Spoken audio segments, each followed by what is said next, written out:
Donc je disais Matthieu chapitre 17, on va lire ensemble les versets 24 à 27 pour commencer. Matthieu 17, 24 à 27. Donc bien sûr Matthieu, l'évangile de Matthieu, on est dans la vie du Seigneur Jésus. Et voilà, lors de son ministère, comme on l'appelle, il a parcouru la Galilée notamment, en prêchant, en enseignant, en faisant des miracles. Et puis, il avait l'habitude de revenir assez souvent à Capernaum. Donc, au verset 24, lorsqu'ils arrivèrent, donc il est question de Jésus et des disciples là, lorsqu'ils arrivèrent à Capernaum, ceux qui percevaient les 2 drachmes s'adressèrent à Pierre et lui dirent : « Votre maître ne paie-t-il pas les 2 drachmes ? » ?»« Oui, dit-il. » Et quand il fut entré dans la maison, Jésus le prévint et dit : « Que t'en semble, Simon ? Les rois de la terre, de qui perçoivent-ils des tributs ou des impôts ? De leurs fils ou des étrangers ? Il lui dit : des étrangers. Et Jésus lui répondit : les fils en sont donc exempts. Mais, pour ne pas les scandaliser, va à la mer, jette l'hameçon et tire le premier poisson qui viendra. Ouvre-lui la bouche et tu trouveras un statère. Prends-le et donne-le leur pour moi et pour toi. On va s'arrêter là pour l'instant. Donc voilà, c'est on va dire un des miracles, un des nombreux miracles que le Seigneur a fait ici.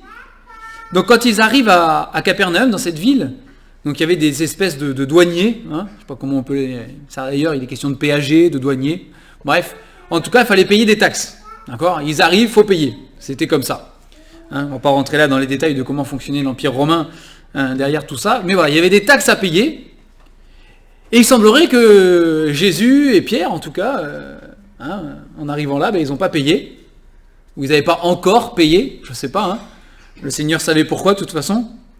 Et donc, ceux qui réclamaient des sous, eux, ils ont bien vu que ça n'avait pas été réglé, n'est-ce pas ? C'est leur boulot, normalement, ils ne loupent pas l'occasion. Et ils vont demander à Pierre, ils vont dire, attends, ton maître, là, il paye pas, lui ?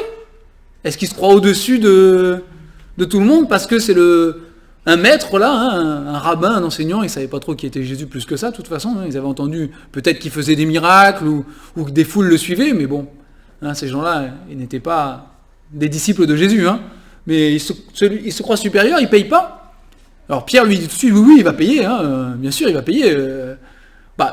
Jusqu'à présent, effectivement, on le voit dans la parole, Jésus s'est soumis aux autorités de son temps.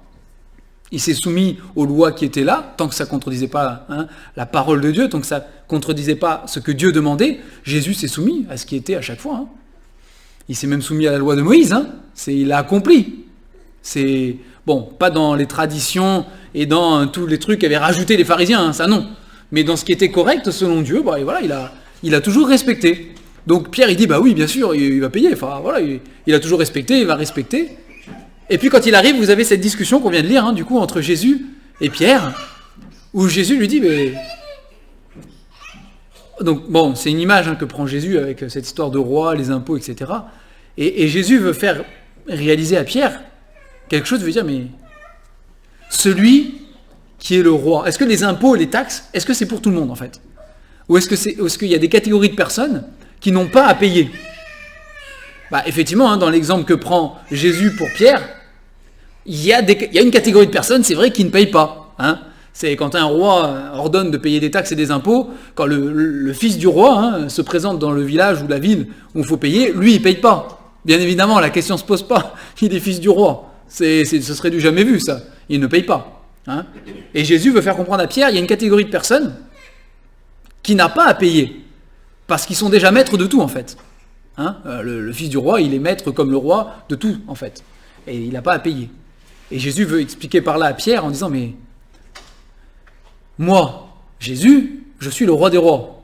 Je suis le Seigneur des seigneurs. Je suis le maître par excellence. C'est moi qui ai tout créé. Tout m'appartient. La terre est à moi. Tout est à moi. Les âmes même sont à moi. Est-ce que vraiment, normalement, est-ce que tu crois que j'ai à payer ? Est-ce que c'est normal que je paye ? Alors que tout m'appartient. Dans la discussion, on voit que Pierre comprend que finalement, les étrangers payent, mais pas ceux qui ont l'autorité. Pas ceux qui ont l'autorité. Et donc Jésus aurait pu, s'il avait voulu, dire non, on ne paye pas, tout m'appartient. C'est ridicule, je ne vais pas payer des choses qui m'appartiennent. Hein. Mais qu'est-ce que Jésus dit? Et c'est intéressant, au verset 27, « Mais pour ne pas les scandaliser », littéralement, pour ne pas les heurter. Hein, bon, c'est cette idée-là, hein, pour ne pas les choquer, pour ne pas les scandaliser, pour ne pas être une pierre d'achoppement, en fait. Hein. Le fait de heurter, c'est cette idée de trébucher contre quelque chose et de tomber. Hein. Nous, on a traduit par scandale ici, hein, scandaliser. Il dit, mais pour ne pas les scandaliser, et puis on passe le miracle pour le moment, mais on va les payer, en gros. Hein, on va les payer. Et puis il y a ce stataire, donc 2 drachmes, voilà. Un stataire, ça fait 4 drachmes. Donc c'est précisément le prix qu'il devait payer pour Pierre et pour Jésus. Les autres disciples ont-ils payé à côté? C'est pas marqué. Mais en tout cas, pour eux, ils ont payé. Hein, ça a été réglé. Et Jésus dit, voilà, mais pour ne pas les choquer, pour ne pas les scandaliser, pour ne pas être une pierre d'achoppement pour eux, eh ben on va payer. On va payer.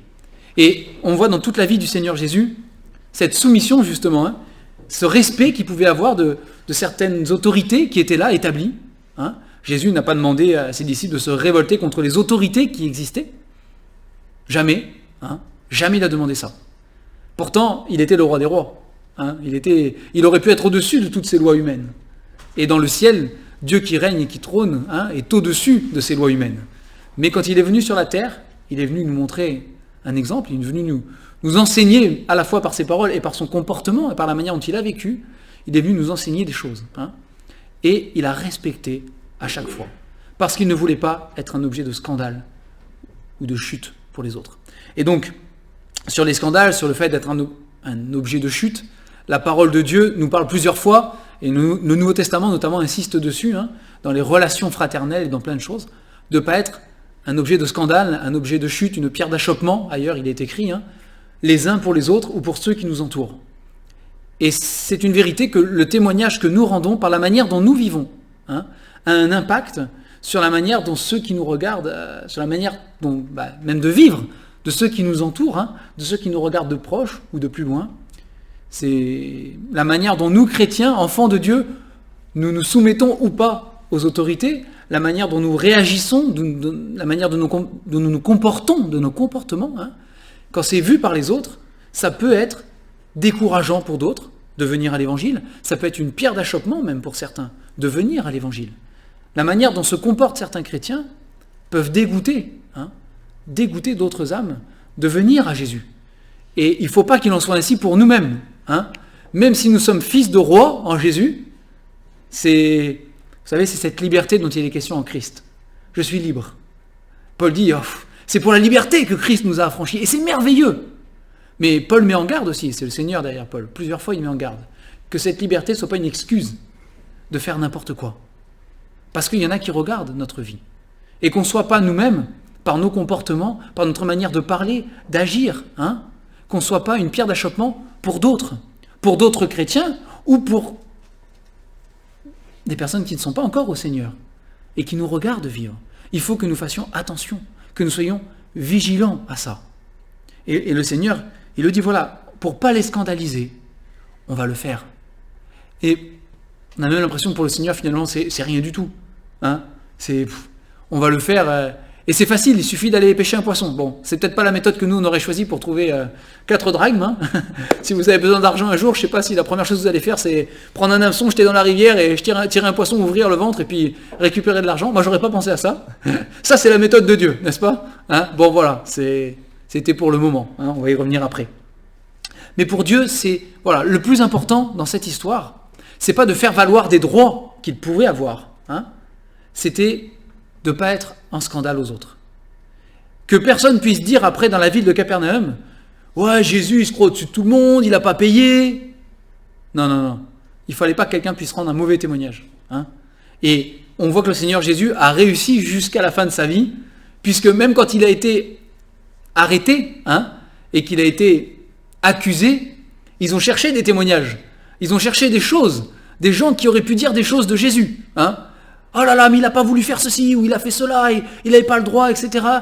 Pour le condamner d'une manière ou d'une autre, au moins trouver quelque chose. Hein. Et il est dit, les témoignages ne concordaient jamais entre eux. Personne n'avait pu trouver une seule chose où on pouvait accuser Jésus. Personne n'aurait pu dire, je me rappelle à Capernaum, il n'a pas payé l'impôt, hein, parce qu'il est contre César, il veut fomenter une révolte contre César. Personne n'aurait pu le dire. Parce qu'il avait tout respecté. Il avait un témoignage qui était parfait. Hein. Alors certes, nous sommes imparfaits, on le sait, mais on a l'Esprit de Dieu qui vit en nous. Et ça change tout. Hein. Le Saint-Esprit vit en nous. Le Saint-Esprit nous donne d'être transformés, dit la parole, à l'image de Jésus-Christ, pour que nous ayons le même témoignage que Jésus-Christ auprès de ceux qui nous entourent. Et qu'on ne puisse pas venir nous accuser de quelque chose, hein, mais qu'au contraire, on puisse remplir l'Esprit de Dieu, conduit par le Seigneur, être vraiment un témoignage pour ceux qui nous entourent. Un encouragement les uns pour les autres dans la foi, et un témoignage pour ceux qui ne connaissent pas le Seigneur, et qui gravitent autour de nous, hein, que ce soit dans nos proches, très proches, dans notre famille, dans notre travail, les connaissances qu'on a, parfois juste nos voisins qu'on croise que de temps en temps, qu'ils n'aient pas quelque chose à venir nous reprocher injustement. Si c'est justement qu'ils nous le reprochent, c'est autre chose. Mais qu'ils n'aient pas quelque chose de... Voilà, qu'on puisse avoir un témoignage vraiment dans le Seigneur, c'est important. Et le Seigneur Jésus a tout fait, on le voit dans sa vie, hein. Il a tout fait pour avoir toujours ce témoignage parfait. On ne pouvait pas venir le reprocher quelque chose. Et si nous-mêmes, qui sommes imparfaits, on sait qu'il y a des choses qu'on pourrait nous reprocher, eh bien, il n'y a qu'une solution dans la parole, hein, c'est la repentance. C'est de se repentir, de demander pardon au Seigneur, et de demander pardon aux hommes qu'on a offensés, si on a offensé les hommes. Hein. Il y a les deux qui vont ensemble dans la Bible, hein. Il y a les deux ensemble. Mais voilà, je demande pardon au Seigneur, je demande pardon à celui ou à celle à qui j'ai causé du tort, pour que le Seigneur puisse me restaurer, hein, et restaurer aussi le témoignage que je porte. Alors il y a aussi une grande leçon ici, c'est que le Seigneur pourvoit.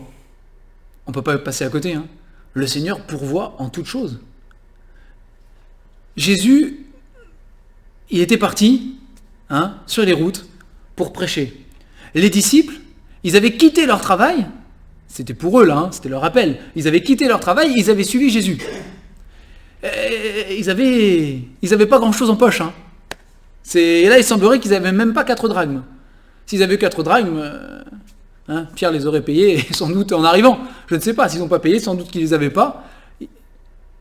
Mais le Seigneur pourvoit toujours. Quand nous voulons faire, en plus, ce qui est juste, parce que c'est ça ici, hein, quand nous voulons faire ce qui est juste, ce qui est pour la gloire de Dieu, vous croyez vraiment que le Seigneur va ne pas pourvoir à nos besoins?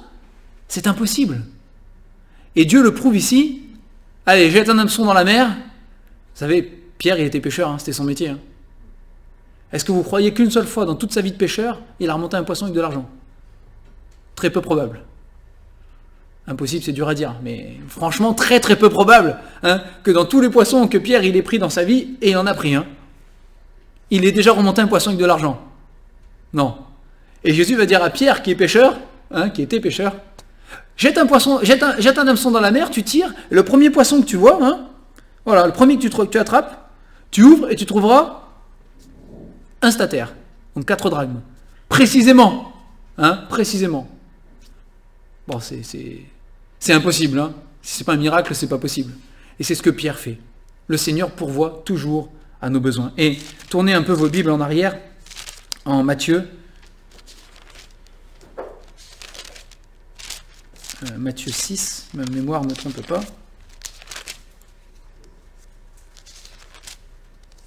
À partir du verset 25.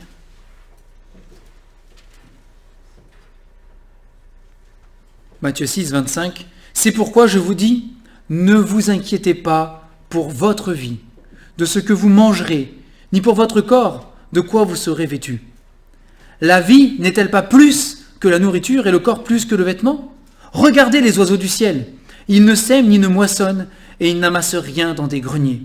Et votre Père céleste les nourrit.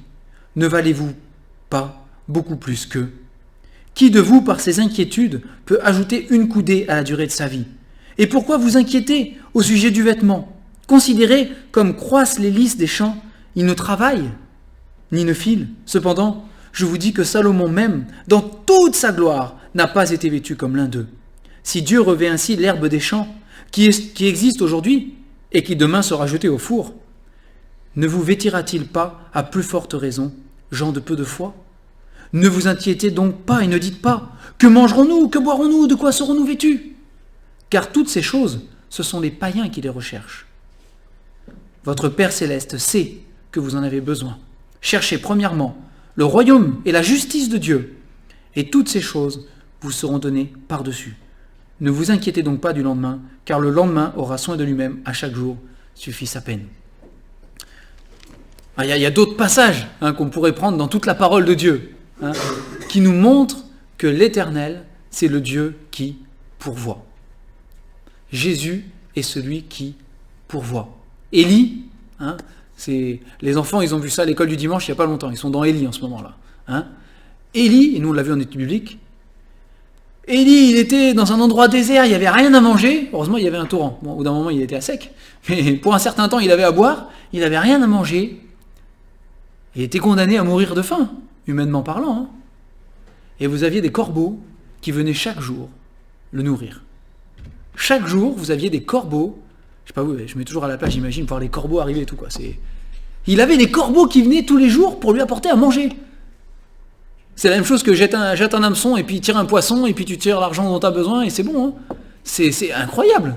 Il avait ces corbeaux qui arrivaient. Je ne sais pas pourquoi, dans l'imaginaire collectif, le corbeau est source de mauvais augure et de malheur. Pourtant, dans la Bible, au contraire, je peux vous dire, il y a plusieurs passages dans la Bible où le corbeau nous parle de la provision de Dieu pour l'homme. Dieu pourvoit à nos besoins. Élie, il a vu des corbeaux, et Pierre, il a acheté un hameçon, il a tiré un poisson, et dedans, il a ouvert, et il y avait précisément ce que Jésus avait dit. Précisément ce que Jésus avait dit. Et je suis sûr que les uns les autres, on aurait des témoignages à rendre, de fois où le Seigneur a pourvu de manière extraordinaire.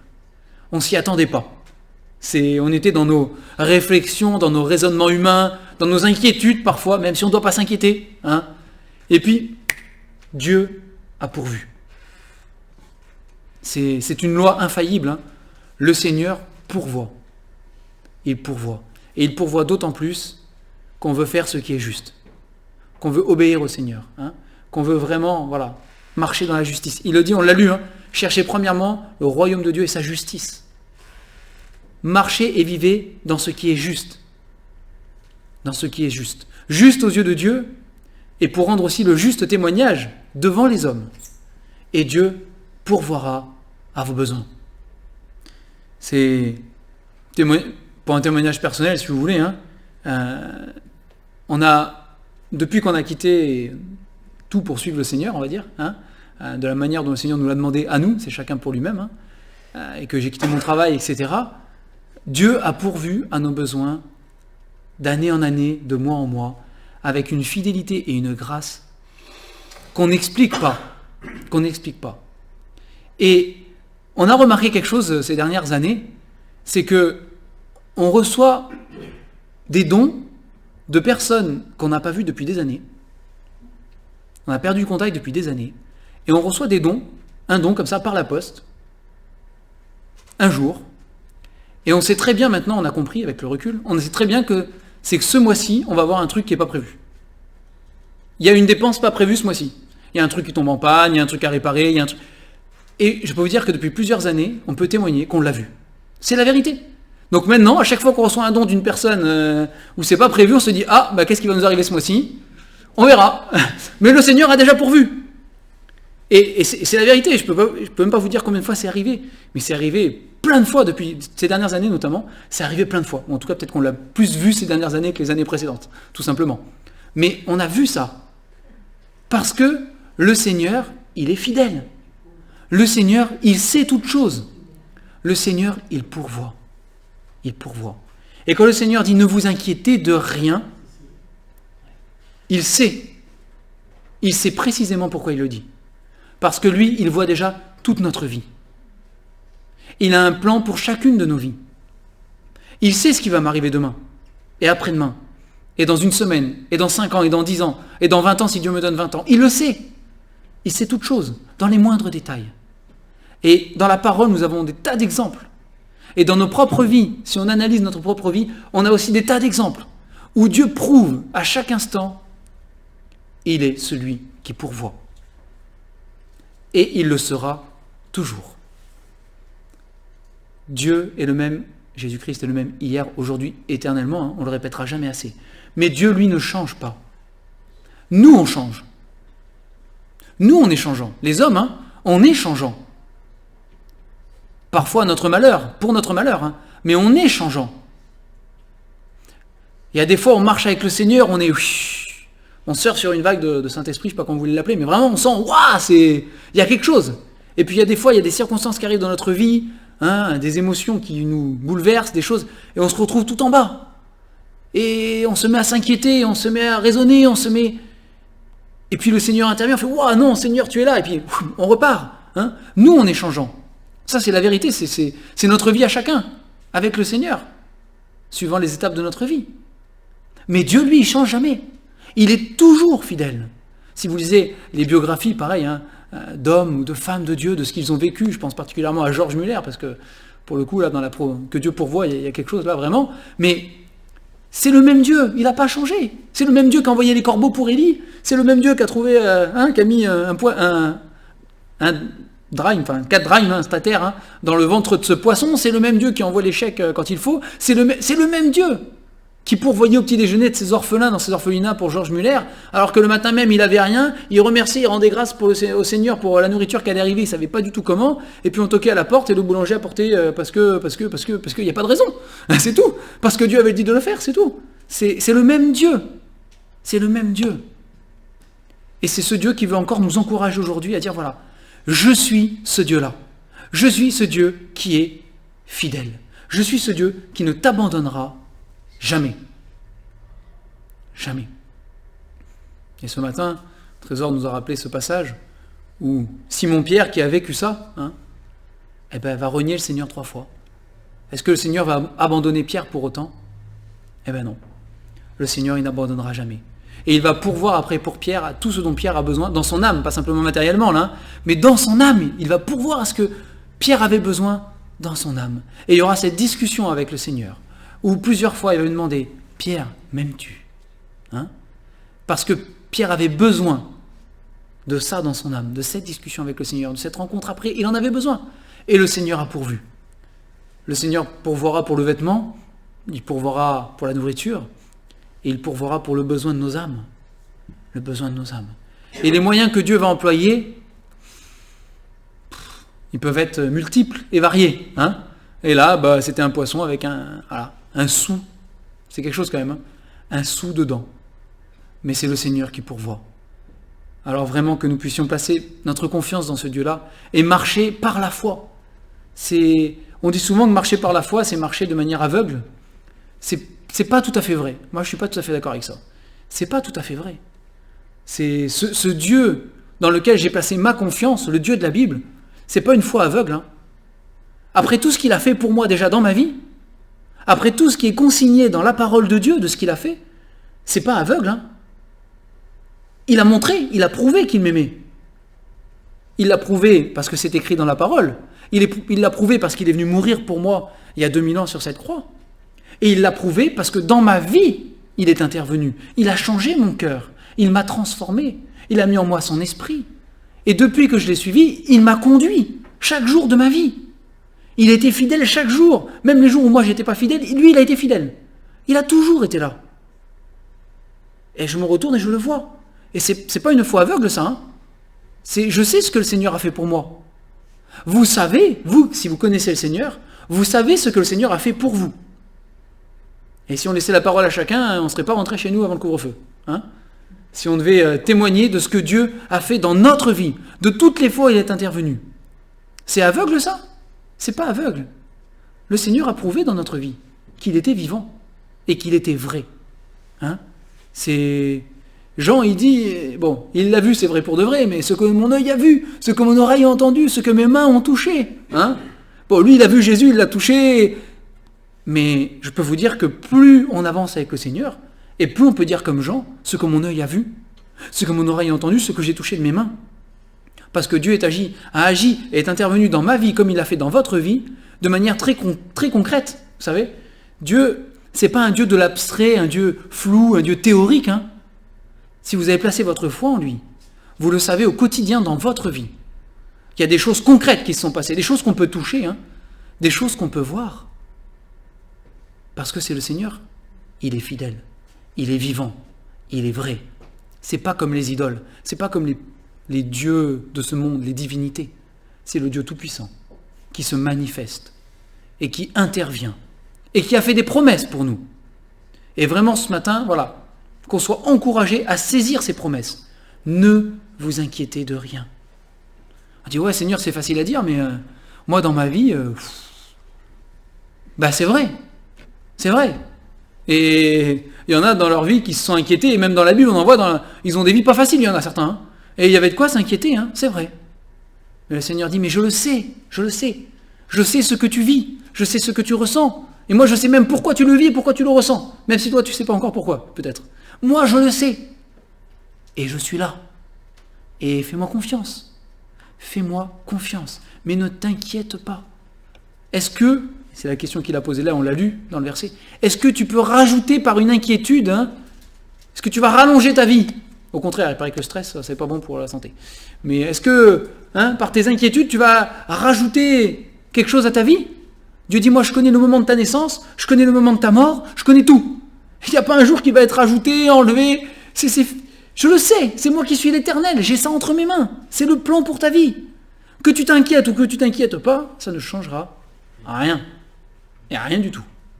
Par contre, si tu places en moi ta confiance, si tu marches par la foi, tu auras la paix. Et tu vivras, malgré les circonstances parfois tragiques et difficiles que tu vas vivre, tu vivras avec la paix. La paix de Dieu, vous savez, qui surpasse toute intelligence. Donc je ne vais pas essayer on va pas essayer de la décrire, c'est compliqué, mais c'est la paix de Dieu. Cette paix-là, tu vivras avec. Et ça changera tout. Parce que là, pour le coup, le témoignage de ceux auprès de ceux qui nous entourent, il ne sera pas le même. Il ne sera pas le même. Et on le sait, combien de fois, en traversant des épreuves avec le Seigneur, en ayant foi en lui, autour de nous, les gens nous ont regardés comme si on était des extraterrestres très bizarres. Comment ça te fait pas peur? Écoute, je fais confiance à Dieu, peur ou pas, je fais confiance à Dieu. Et les gens nous regardent un peu bizarres, c'est un peu désilluminé ceux-là. Mais pour nous qui connaissons le Seigneur, nous savons que notre foi, elle est juste, elle est placée justement en lui. Mais c'est ce témoignage dont il est question. Si vous lisez Matthieu 17, Matthieu 18, un petit peu tout autour, le passage, vous verrez que le Seigneur revient plusieurs fois sur les scandales aussi ici. Et parce que suivant notre témoignage, suivant la manière dont on va vivre, suivant ce qu'on va dire, ce qu'on va faire, soit on va être un témoignage à la gloire de Dieu, on va marcher dans la justice de Dieu, par la foi, ou soit par nos paroles, par notre comportement, par notre vie et nos choix de vie, nous allons être au contraire un objet de scandale. Un objet de scandale pour les autres, une pierre d'achoppement. Par exemple, si vous allez plus bas, au verset 7 du chapitre 18, vous le lirez tout chez vous, on ne va pas tout lire là, mais vous lirez, si vous voulez, tout Matthieu 18. Mais il dit « Malheur au monde », verset 7, malheur au monde à cause des scandales, car il est nécessaire qu'il arrive des scandales, mais malheur à l'homme par qui le scandale arrive. Alors comprenez bien, quand il est dit « il est nécessaire qu'il arrive des scandales », Dieu n'est pas en train de dire « ça fait partie de mon plan qu'il y ait des scandales », d'accord ? C'est le mot qui est traduit par « nécessaire », c'est dans le sens qu'il est obligé, si vous voulez, qu'il arrive des scandales. C'est inévitable qu'il arrive, c'est ça l'idée. C'est l'idée de fatalité. C'est à cause du péché de l'homme, c'est une fatalité qu'il arrivera forcément des scandales. Mais malheur à l'homme par lequel le scandale arrive. Et, les premiers versets du chapitre 18, il est encore question de scandale, de scandaliser. Scandaliser. Dans la suite, il est question d'une occasion de chute aussi, etc. Donc voilà, il y a toute cette notion de scandale ici. Il dit voilà, prends garde à la manière dont tu vis. Ne t'inquiète de rien, marche par la foi, fais ce qui est juste, soumets-toi aux autorités, vis ta foi de manière juste. Et le reste, le Seigneur dit, c'est moi qui m'en occupe. Mais si tu ne le fais pas, tu seras une occasion de chute pour quelqu'un. Et tu es maudit. Malheur, c'est le terme malheur au monde à cause des scandales, c'est la malédiction. Maudit soit celui. Quand il dit, voilà, malheur à l'homme par qui le scandale arrive, c'est le même terme, c'est la même racine. C'est maudit soit l'homme. Maudit soit l'homme par lequel le scandale arrive. Et on sait qu'il arrivera des scandales. Il le dit. C'est une fatalité, ça arrivera. Il y en aura. Mais, frères et sœurs, que ce ne soit pas nous, que ce ne soit pas moi, qui soit à l'origine d'un scandale. Ou qui soit un objet, une pierre d'achoppement, un objet de chute pour quelqu'un. C'est malheur à celui par lequel ça arrive. Malheur. C'est fort, le terme est fort. C'est pas, vous savez, on lit l'évangile comme ça, mais dans l'évangile, les termes sont violents. Le Seigneur emploie des termes qui sont violents. C'est quand il s'adresse aux pharisiens qu'il leur dit « hypocrites et pharisiens ». Langue de vipère. Le langage, il est dur. Le langage du Seigneur, il est dur. Nous, on pense, il dit « ah, je suis un maître doux et humble de cœur, etc. » C'est la vérité. C'est la vérité, mais la vérité, parfois, elle fait mal. Elle est dure. Elle est dure. Et là, le terme, il est violent aussi. Maudit soit celui par lequel il arrive des scandales. Des scandales. Alors que le Seigneur nous encourage plutôt à placer toute notre confiance en lui. Bon, il y aurait sans doute d'autres choses qu'on peut dire sur ce passage, et je vous encourage à le méditer chez vous. Je ne vais pas aller plus loin ce matin. Mais voilà, c'est vrai, nous sommes des enfants du roi. C'est la Bible qui le dit. Nous sommes fils de sa maison. Nous sommes enfants du roi. Nous sommes libres en Jésus-Christ. Mais le Seigneur nous demande, sur cette terre, de nous soumettre aux autorités. Bien sûr, tant que ça ne va pas au contraire de la parole, mais de nous soumettre aux autorités sans s'inquiéter de rien. C'est sans s'inquiéter de rien. Mais en ayant une totale confiance en lui. Mais une parfaite confiance. Et je pense que dans les temps qu'on vit, c'est vrai que voilà, les inquiétudes, il y en a. Il y en a énormément. C'est bon, tellement que ça commence à être fatigant de lire tout ce qui se passe, mais quand vous lisez, quand vous voyez les nouvelles, c'est fatigant. Fatigant. Les gens sont inquiets de tout.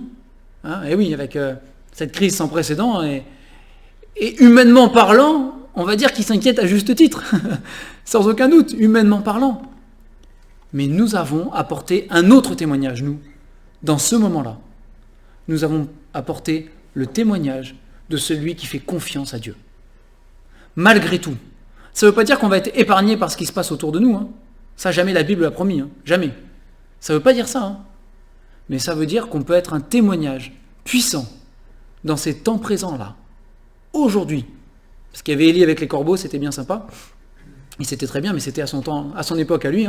Mais nous, aujourd'hui, à notre époque, Dieu nous demande, là où nous sommes, à chacun, d'être un témoignage. On vit dans le présent, on ne vit pas dans le passé. On vit déjà un peu dans le futur, si on est enfant de Dieu, mais ça c'est un autre sujet. On vit déjà dans l'éternité, mais on vit dans le présent. On vit dans ce qui se passe aujourd'hui, dans ma vie. On vit pour les gens qui sont autour de nous aujourd'hui. Que le Seigneur nous confie à l'instant T de nos vies. On vit pour le témoignage et pour la gloire de Dieu auprès des gens que Dieu nous confie. Et c'est important.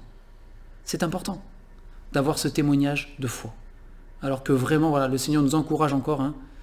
Cette semaine qui vient, le Seigneur a prévu, il a un plan pour chacun d'entre nous. Peut-être qu'il a un plan pour certains d'entre nous ensemble aussi. Peut-être qu'il a un plan individuellement, je ne sais pas. C'est le Seigneur qui sait. Mais le Seigneur, cette semaine, a un plan pour nous. La crise qu'on vit, elle ne sera pas réglée cette semaine, on le sait. On croisera encore des gens qui seront inquiets de tout, et parfois même un peu à l'extrême, parfois peut-être. Mais on en croisera. Et que le Seigneur puisse nous encourager cette semaine à être un témoignage de foi et de confiance en Dieu. Pensez à ce poisson. Pensez-y. Pensez à ce poisson avec ce sou dedans. Si Dieu a fait ça pour Pierre, et pour lui-même, mais s'il a fait ça à ce moment-là, il peut faire bien d'autres choses pour nous. Alors, on ne sait pas quel poisson Dieu va nous faire attraper cette semaine. Je ne peux pas vous le dire. Je ne sais pas ce qu'il y aura dans le poisson non plus. Ce n'est pas forcément de l'argent. Je ne sais pas ce qu'il y aura. Mais je sais une chose, c'est que le Seigneur, il est fidèle. Et vous avez ce verset qui dit que de toutes les bonnes paroles que l'Éternel a prononcées pour Israël, aucune ne resta sans effet. Toutes s'accomplirent. Et c'est la même chose pour nous. Voilà. De toutes les promesses que Dieu nous a faites, ne vous inquiétez de rien, parce que Dieu pourvoit, je suis le Dieu qui pourvoit, on peut lui faire confiance. On va prier pour terminer. Seigneur notre Dieu, ce matin encore, nous sommes reconnaissants parce que tu pourvois à tous nos besoins matériels, nos besoins dans la santé, nos besoins dans notre âme, nos besoins, Seigneur, émotionnels. Tous ces besoins-là, Seigneur, c'est toi qui interviens, c'est toi qui combles, c'est toi qui pourvois. Seigneur, pardonne-nous toutes les fois où nous sommes paniqués, où nous tournons les regards vers nous-mêmes et nous sommes angoissés parfois. Pardonne-nous et aide-nous à simplement, juste et uniquement regarder à toi et à personne d'autre, juste à toi. À nous rappeler, à nous souvenir, Seigneur, de tout ce que tu as fait pour nous et pour ceux qui nous ont précédés, de la manière dont tu es intervenu parce que tu es le Dieu qui pourvoit et qui répond. Seigneur, par-dessus tout, aide-nous à vivre notre vie d'une manière juste devant toi et devant les hommes, afin d'être un bon témoignage, un témoignage à ta gloire. Et Seigneur, surtout, garde-nous notre Dieu, garde-nous d'être l'auteur d'un scandale, d'être un objet de chute, une pierre d'achoppement pour qui que ce soit. Pardonne-nous, Seigneur, et donne-nous cette confiance. Encourage-nous, Seigneur, à placer notre foi en toi. Parce que c'est ce que tu nous demandes, Seigneur. C'est la manière de vivre qui te glorifie. Merci parce que nous savons, Seigneur, non pas de manière intellectuelle, mais de manière concrète et de manière vraie, de manière vivante. Nous savons que tu es le Dieu qui est proche de nous, qui intervient pour nous et qui le fera encore. Nous voulons te glorifier ce matin et te dire que nous voulons élever ton nom, nous voulons proclamer ta grandeur, Seigneur, ta toute-puissance, ta majesté et ton amour pour nous qui se manifeste avec tant de grâce et tant de bonté. Merci Seigneur encore, au nom du Seigneur Jésus. Amen.